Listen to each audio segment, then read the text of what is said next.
السلام عليكم ورحمة الله وبركاته. أهلا بيكم وأكلة وصفة سهلة. هنعمل النهاردة الفراخ بخلطة حلوة قوي. من جمال طعمها مش هتعملوها غير بالطريقة دي على طول. طريقة التسوية هنا مختلفة في حتة تانية خالص. هنعمل لها خلطة جميلة جدا وهنسويها بيها، هتطلع بالشكل اللي انتوا شايفينه ده. حتى لو كانت الفراخ اللي هتعمليها حجمها كبير هتعمليها بالطريقة دي، ما تقلقيش خالص، هتطلع لحمتها دايبة ومستوية ومشوية بالطريقة اللي انتوا شايفينها دي. يلا بينا نسمي الله ونبدأ على طول ونشوف هنعملها ازاي. معايا طبق فيه قرنين من الفلفل، وبصلاية واحدة كبيرة، وفصين من الثوم، وحبيتين 2 طماطم بس. طبعا الخضار ده على قد فرخة واحدة، لو هتعملي اكتر من فرخة هتضاعفي الكمية. وده شكلهم بعد ما فرمتهم في الكبة. طبعا الفراخ قبل ما نحطها في اي خلطة هنبقى نقعينها في شوية من المية، معلقة من الملح، معلقة من السكر، معلقتين من الدقيق، وعصير ليمونة، ونسيبها من نص ساعة لساعة. بعد كده نشطفها ونصفيها كويس قوي من المية. بعد كده هنحطها في التتبيلة. حطيت على الخلطة بتاعتي معلقة من الملح، ونص معلقة من السكر، ونص معلقة من الفلفل الاسود، ونص معلقة من الكمون، ومعلقة من بهارات الفراخ.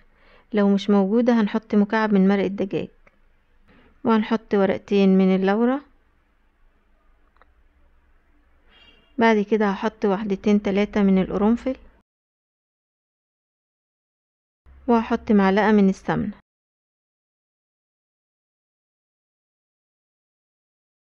حلوة قوي السمنة، ولو في زبدة هتبقى جميلة جدا برضو، احسن من الزيت، بتدي طعم وريحة حلوة قوي للفراخ. بعد كده هقلبهم كويس قوي مع بعض، وهتكون الفرخة بتاعتنا متصفية كويس قوي من المية. هنجيبها وهندهنها بالخلطة دي كلها، هندهنها بقى من بره ومن جوه ومن كل حتة كده، ندعكها بالخلطة دي كويس قوي. بعد كده هنحطها في حلة وهنحطها على النار، وهضيف عليها كوباية واحدة بس من المية. بعد كده هغطي عليها وهدي النار تحتها خالص، النار تبقى هادية قوي على اخر حاجة، عشان هنسيبها تستوي براحتها على البخار وشوية المية دول. وبعد نص ساعة بشيل الغطا وبنقلبها على الوش التاني. زي ما انتوا شايفين انا قلبتها مرتين، طبعا على نار هادية خالص.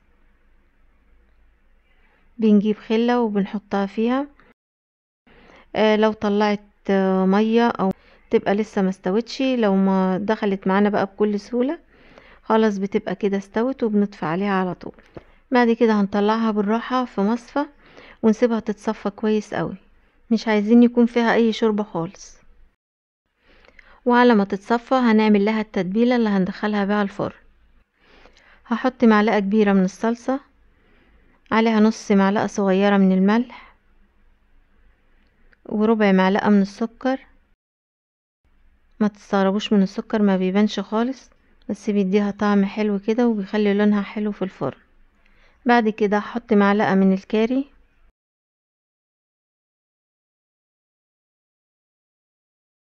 وربع معلقة من الروزماري المطحون، وربع معلقة من الفلفل الاسود.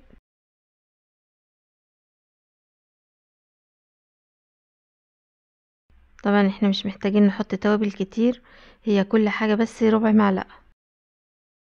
ربع معلقة من الكمون، وهحط معلقة من خلطة المشويات، وهحط حوالي معلقة كبيرة من الزيت. هنقلب بقى الكلام ده كله كويس مع بعضه كويس قوي. بعد كده هتكون الفرخة اتصفت كويس من الشوربة، هنجيب الفرشة وهندهنها بالخلطة دي. للأسف المقطع ده اتمسح ومعرفتش ارجعه تاني، كمان برضو في اول الفيديو في مقطع برضو اتمسح. الموضوع ده ساعات بيحصل كتير فبيبقى غصب عننا طبعا. هندهنها طبعا بالخلطة دي كلها. بعد كده هندخلها الفرن، مش هنشغل الشواية علشان ما تشتش من فوق او ما تاخدش لون احمر او من فوق، وباقي الفرخة يبقى مش متحمر. هنحطها في الفرن، هنحطها في الرف الوسطاني، وهنسيبها لحد ما كلها تاخد لون مرة واحدة. وده بقى شكل الفرخة بعد ما طلعت من الفرن زي ما انتوا شايفين. لحمتها مستوية كويس قوي، لونها تحفة جدا.